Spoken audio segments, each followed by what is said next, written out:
प्यारे बच्चों, आप सभी का हमारे चैनल पे बहुत बहुत स्वागत है। दोस्तों, बहुत सारे बच्चों का चैनल पे कमेंट ये आ रहा था कि सर आप ये बता दो कि बोर्ड परीक्षा 2024 में साइंस की कॉपी कैसे लिखें और साइंस की कॉपी लिखते समय हम कौन कौन सी गलतियां ना करें। तो बच्चों, आपके डिमांड पर ये वीडियो बनाई जा रही है और बच्चों इस वीडियो के माध्यम से मैं आप सभी को यही बताने वाला हूँ कि बोर्ड परीक्षा 2024 में साइंस की कॉपी कैसे लिखना है और साइंस की कॉपी लिखते समय कौन कौन सी सावधानियों को बरतना है और कौन कौन सी गलतियां ना करना है। सब कुछ मैं आप सभी को इस बोर्ड की कॉपी पर लिख करके समझाऊंगा। आपके डिमांड पर ये वीडियो लाया हूं, इसलिए आपका दायित्व तो बनता है कि इस वीडियो को सबसे ज्यादा शेयर करना है, वीडियो को लाइक कर देना है, अभी तक चैनल पर नए हो चैनल को सब्सक्राइब कर देना है। बच्चों, सबसे पहले आप ये समझ लो कि बोर्ड के द्वारा जारी किया गया या लेटेस्ट मॉडल पेपर मैं लेकर के आ चुका हूं और पिछली बार 2022 का पेपर हुआ था विज्ञान का, वही मैं पेपर लेकर के आया हूं, ओरिजिनल पेपर। बस मैं आपको ये डेमो के लिए समझाने के लिए वीडियो बना रहा हूं। ये जो पेपर है ऑलरेडी 2022 में हो चुका है और पेपर का कोड यहाँ पे देख सकते हो 824 BO कोड है। ठीक है, तो इसमें पूरे कोड को सॉल्व करके बताऊंगा कि इस पूरे पेपर में किस प्रकार से कॉपी को सॉल्व करना है, किस प्रकार से प्रश्नों के आंसर देना है, कौन कौन सी गलतियां ना करना है। सब कुछ मैं आप सभी को इस वीडियो के माध्यम से बताने वाला हूं, समझाने वाला हूं। इसलिए वीडियो को मिस मत करना, शुरू से लेकर के अंत तक वीडियो को जरूर देख लेना। बच्चों, अब की बार भी 2024 का जो पेपर मिलेगा बिल्कुल ऐसा ही मिलेगा जैसा कि पेपर है। ठीक है, सबसे पहले यहाँ पे देख लो, यहाँ पे मुद्रित पृष्ठों की संख्या 16 रहेगा। ठीक है, अनुक्रमांक यानी कि रोल नंबर यहाँ पे लिखना होगा जो कि अपने एडमिट कार्ड से मैच करवा करके लिखना है और यहाँ पे अपना नाम भी लिख देना। ऐसा क्यों होता है कि जब भी आपका पेपर भूल जाए, खो जाए, गिर जाए तो आपका अपने नाम वाला पेपर उठा सकते हो। ठीक है बच्चों, यहाँ पे देख सकते हो, यहाँ पे पेपर का कोड दिया गया है। ठीक है, और यहाँ पे हिंदी और इंग्लिश दोनों वर्जन है। ठीक है, इस पूरे पेपर को हल करने के लिए 3 घंटा 15 मिनट का टाइम मिलता है। 17 नंबर का पूर्णांक रहने वाला है। नोट में यहाँ पे दिया गया है कि प्रारंभ के 15 मिनट परीक्षार्थियों को प्रश्न पत्र पढ़ने के लिए निर्धारित दिए गए हैं। यहाँ पे देखो इंग्लिश में भी लिखा गया first 15 minutes are allotted for the candidates to read the question paper. यह पेपर 2 खंड में डिवाइड किया जाएगा। चूंकि पहले वाला पेपर है तो 3 खंड में आता था, क ख और ग में आता था। ठीक है, लेकिन जो भी आपका जो 2024 का लेटेस्ट पेपर आएगा वो 2 खंड में डिवाइड किया जाएगा। एक तो खंड क रहेगा, एक खंड ख रहेगा। खंड क में 20 MCQ रहेंगे जो कि इनको OMR पर हल करना होगा और खंड ब जो होगा डिस्क्रिप्टिव होंगे, 50 नंबर का रहने वाला है, जिनको इसी प्रकार की कॉपी मिलेगी उसी कॉपी में हल करना होगा। तो सब कुछ मैं आप सभी को A to Z सॉल्यूशन बताने वाला हूं, घबराना नहीं है। और अब की बार का टारगेट है कि 70 में 70 पक्का लाएंगे। जब तक लाएंगे नहीं तब तक छोड़ेंगे नहीं। ठीक है, इस बात को ध्यान में रखना है। ठीक है, तो चलो कैसे हल करेंगे उसको समझते हैं सबसे पहले। अच्छा, पार्ट ए में MCQ आएगा। MCQ के लिए परेशान नहीं होना है, MCQ के लिए तो कर जाओगे, OMR पे हल करना है ब्लू या ब्लैक पेन से, वो तो कर जाओगे। लेकिन बात यहाँ पे ये आता है खंड ब में। ठीक है, बहुत सारे बच्चों का यही पे डाउट रहता है कि हम खंड ब के सारे सवाल को कैसे लिखेंगे, कैसे रिप्रेजेंट करेंगे कॉपी, उसमें से क्या करेंगे, कैसे प्रश्नोत्तर संख्या डालेंगे। सब कुछ मैं आप सभी को इस वीडियो के माध्यम से बताने वाला हूँ, समझाने वाला हूँ। ठीक है, आइए सबसे पहले यहाँ पे देखो खंड क है तो इसको तो कर जाओगे, कोई दिक्कत नहीं है। यहाँ पे देखो खंड ख वाला आ गया। अच्छा, खंड ख में आएगा आपका प्रश्नोत्तर संख्या 2 से लेकर के। ठीक है, यहाँ पे देखो जैसे पहला आपका क्वेश्चन आ गया, ओम का नियम लिखिए, इसके आधार पर एक ओम की परिभाषा भी लिखिए। 2 नंबर का क्वेश्चन आता है। ठीक है, सबसे पहले लघु अति लघु उत्तरीय आएगा, लघु उत्तरीय आएगा, फिर दीर्घ उत्तरीय आएगा। तो कैसे हल करोगे उसको पहले समझो। ठीक है, तो ओम का नियम पूछा गया ना, तो ओम का नियम सबसे पहले हेडिंग लगाओ, ओम का नियम ब्लैक पेन से। यहाँ पे लिखोगे कि प्रश्नोत्तर संख्या 2। ठीक है, और इसमें आपको क कर रहे हो ना, इसमें क कर रहे हो। ठीक है, इसमें आपको लिखना है ओम का नियम, इसी प्रकार से कॉपी में हल करना है। ठीक है, जिसे मैं तरीका बता रहा हूं।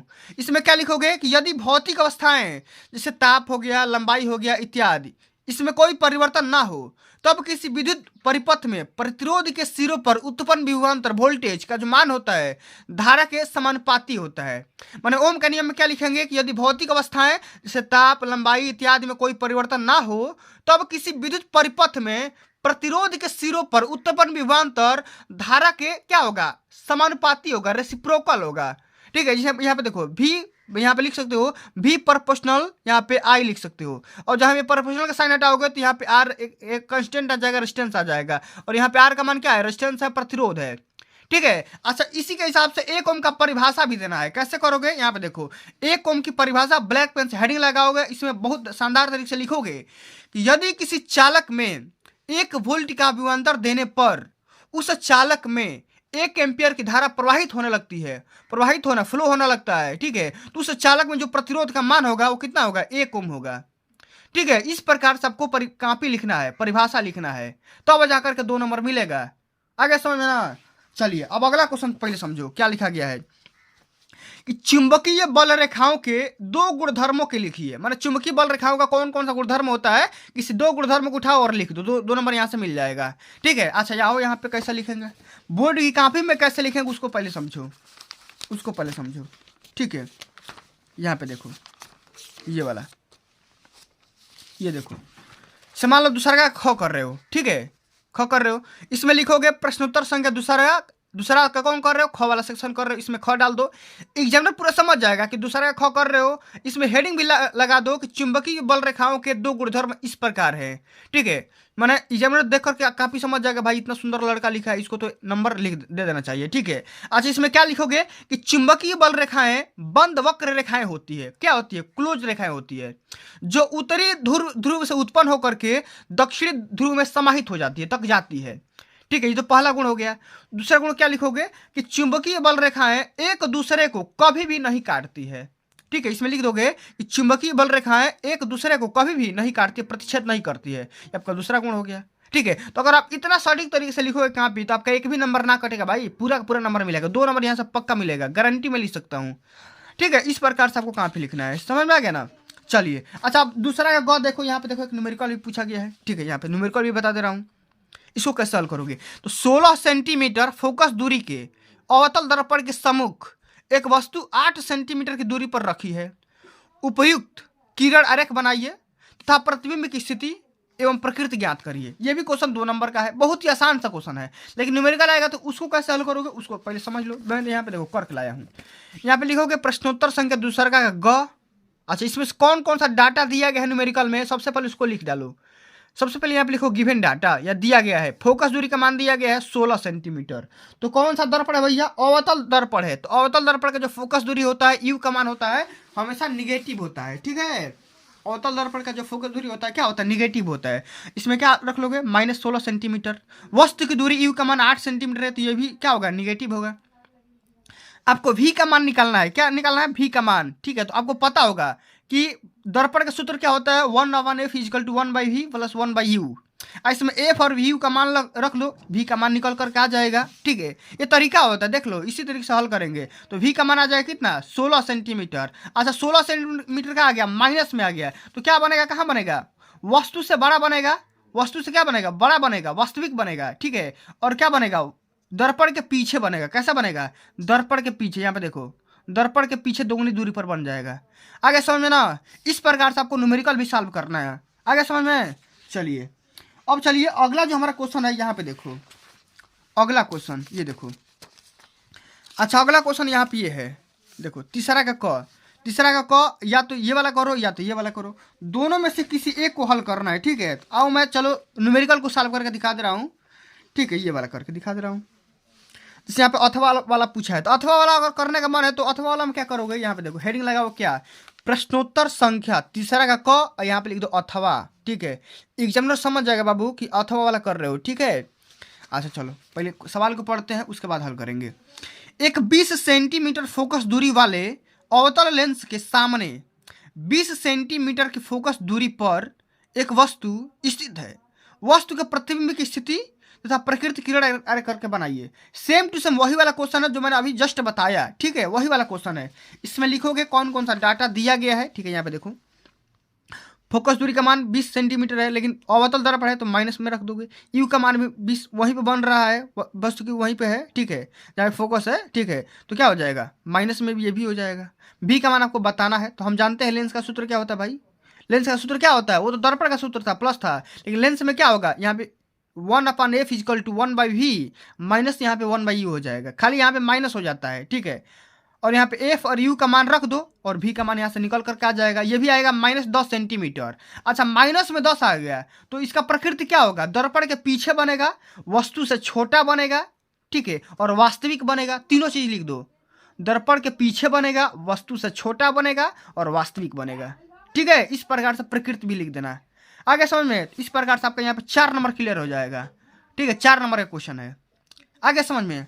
चलो अगला क्वेश्चन है, यहाँ पे देखो कि किसी चालक का प्रतिरोध किन किन कारकों पर डिपेंड करता है और समांतर क्रम में जुड़े 3 प्रतिरोधों R1 R2 और R3 का तुल्य प्रतिरोध ज्ञात करिए। या अथवा वाला करिए कि विद्युत शक्ति से क्या समझते हैं, ठीक है, विद्युत शक्ति से क्या समझते हैं? 200 वाट का एक हीटर 250 वोल्ट के मेंस से जुड़ा हुआ है और गणना करना है कि हीटर में प्रवाहित धारा, हीटर के तार का प्रतिरोध और 10 घंटे में व्यतीत हुई ऊर्जा। ठीक है, तो चलिए इसको ही कर दे रहे हैं। ठीक है, क्योंकि इंपॉर्टेंट लग रहा है। ठीक है, इसको ही बता दे रहे हैं। तो विद्युत ऊर्जा यानी कि विद्युत शक्ति क्या होता है, इसको कैसे करेंगे यहाँ पे देखो। प्रश्नोत्तर संख्या तीसरा का ख का अथवा कर रहे हैं। ठीक है, इस प्रकार से कॉपी में लिखना है। यहाँ पे हेडिंग लगाना है विद्युत शक्ति इलेक्ट्रिकल पावर। ठीक है, इसमें क्या लिखेंगे कि किसी विद्युत परिपथ में जिस दर से, ठीक है, विद्युत ऊर्जा स्थानांतरित हो रही है उसे विद्युत शक्ति कहेंगे। मतलब जिस रेट से विद्युत एनर्जी फ्लो हो रही है उसी को क्या बोलेंगे? एनर्जी क्या बोलेंगे? इलेक्ट्रिकल पावर बोलेंगे। इसे पी से डिनोट करते हैं। इसका जो मात्रक होता है जूल प्रति सेकंड होता है। पी बराबर W/T होता है और यहाँ से W का मान हो जाएगा जूल और टाइम की मात्रा क्या हो जाएगा? सेकंड। तो ये क्या हो जाएगा? जूल पर सेकंड हो जाएगा। ठीक है, अच्छा इसमें से क्वेश्चन भी पूछा गया, 3 क्वेश्चन है। सबसे पहले हीटर में प्रवाहित धारा करंट का मान फ्लो बताना है। तो यहाँ पे देखो जो भी डाटा दिया गया है सबसे पहले उसको हम लिख लेते हैं। पी का मान, पावर का मान 200 वाट है, वोल्टेज का मान 250 वोल्टेज है। हीटर में प्रवाहित धारा का मान निकालोगे, पी बराबर V इंटू आई होता है, ये फार्मूला होता है। तो पी का मान 200 रख दो, V का मान 250 रख दो और आई का मान निकल करके आ जाएगा। तो आई बराबर हो जाएगा P/V। तो पी का मान है 200, V का मान है 250। तो 250 में कितना बार कट जाएगा? 0.8 एम्पियर बार में कट जाएगा। तो 0.8 एम्पियर हो जाएगा, 0.8 एम्पियर। अच्छा अगला क्वेश्चन है कि हीटर के तार का प्रतिरोध कितना होगा? प्रतिरोध रेजिस्टेंस निकालना है। तो क्या होगा? V बराबर I इंटू आर होता है। आई का मान अभी आपने निकाला 0.8, बी का मान है कितना? 250 वोल्ट। तो 250 वोल्ट में आर का मान कैसे निकलेगा? V अपन आई हो जाएगा। तो 250 बटा में 0.8 से भाग कर दोगे, यहाँ पे 312.5 वोल्टेज निकल करके आ जाएगा। ठीक है, इस तरीके से आपको करना है, बहुत सिंपल सा तरीका है। अच्छा अगला क्वेश्चन है कि 10 घंटे में व्यय हुई ऊर्जा निकालना है। तो ऊर्जा कैसे निकालोगे? तो P बराबर W/T से निकाल लो। W का मान निकालो तो W बराबर क्या हो जाएगा? P इंटू टी हो जाएगा। ठीक है, P इंटू टी हो जाएगा। अच्छा P का मान क्या है? 200 वाट है। अच्छा T का मान क्या है? 10 घंटा है। ठीक है, 10 घंटा है तो वाट है, ये भी ये घंटा है। तो निकाल लो 200 गुणे 10 तो क्या हो जाएगा? 2000 जूल। अब 2000 जूल को 1000 जूल में 1 किलो जूल होता है। तो 2000 जूल में 2 किलो जूल हो जाएगा। यही आपका आंसर हो जाएगा। तो बच्चों इस तरीके से आपको बोर्ड परीक्षा 2024 की विज्ञान की कॉपी लिखना है। अगर आप इतने सारे स्टेप फॉलो कर लेते हैं, जो भी मैंने तरीका बताया, आइडिया बताया, उस आइडिया के साथ अगर लिखते हो कॉपी तो आपका एक भी नंबर ना कटेगा और पूरा का पूरा नंबर मिलेगा। ठीक है, क्योंकि ये टॉपर के द्वारा कॉपी लिखी गई है, ये टॉपर ही कॉपी है। ठीक है, तो बच्चों आज के लिए बस इतना ही। अगर ये वीडियो आप सभी को अच्छी लगी होगी, हेल्पफुल लगी होगी तो वीडियो को लाइक कर देना, शेयर कर देना। अगर चैनल पर नया हो सब्सक्राइब कर देना। जल्दी मिलते हैं अगली वीडियो में, तब तक के लिए जय हिंद, जय भारत, वंदे मातरम।